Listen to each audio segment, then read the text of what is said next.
avion extrêmement fluide dans le ciel. Alors, par exemple, on va voir des choses qu'on voit très rarement faire surtout avec des avions de transport, par exemple un passage sur la tranche avec énormément de pieds en haut, avec l'avion littéralement en dérapage et appuyé sur le courant d'air. Évidemment, la structure est soumise alors à des efforts importants, en particulier la dérive de l'avion. Voilà, ça va venir dans pas longtemps. On va maintenant partir normalement en virage à droite. Tant qu'à faire, on peut le faire vertical, ou presque. Et puis sur le passage suivant, eh bien, on va être totalement sur la tranche avec les ailes à la verticale.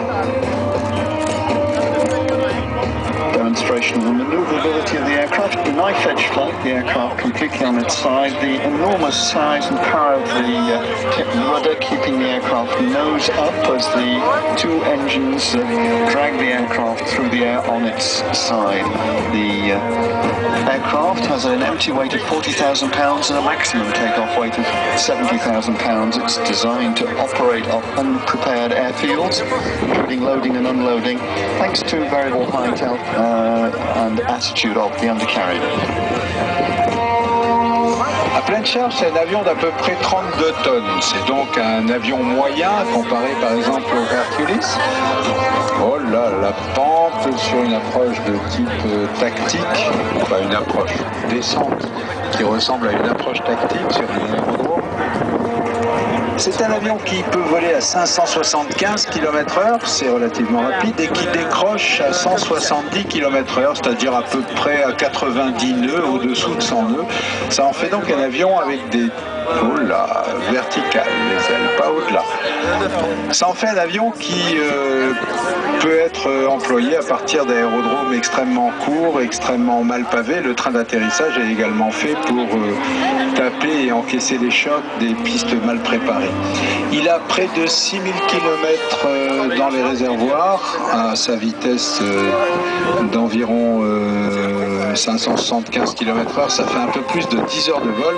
Et grâce à l'avionique dont il est équipé, celle du C-130J, eh ben, c'est un avion qui peut quand même parcourir de très longues distances, naviguer avec une grande précision, arriver sur des endroits, disons, mal pavés, peu équipés au sol en matière d'aide à la navigation.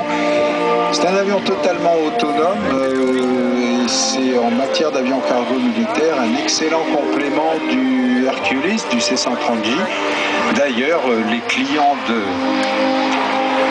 des Spartan qui sont commandés à 121 exemplaires actuellement sont les plus gros clients seront l'US Army et l'US Air Force.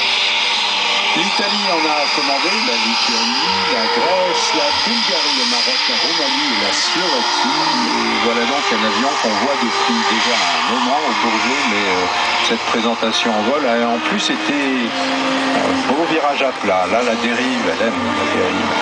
Les efforts en dérapage sur cette cellule. Donc cet avion est un avion qu'on a toujours autant de plaisir à voir voler et même s'ils ne sont pas toujours les mêmes pilotes italiens, on voit qu'il y a quand même une culture commune.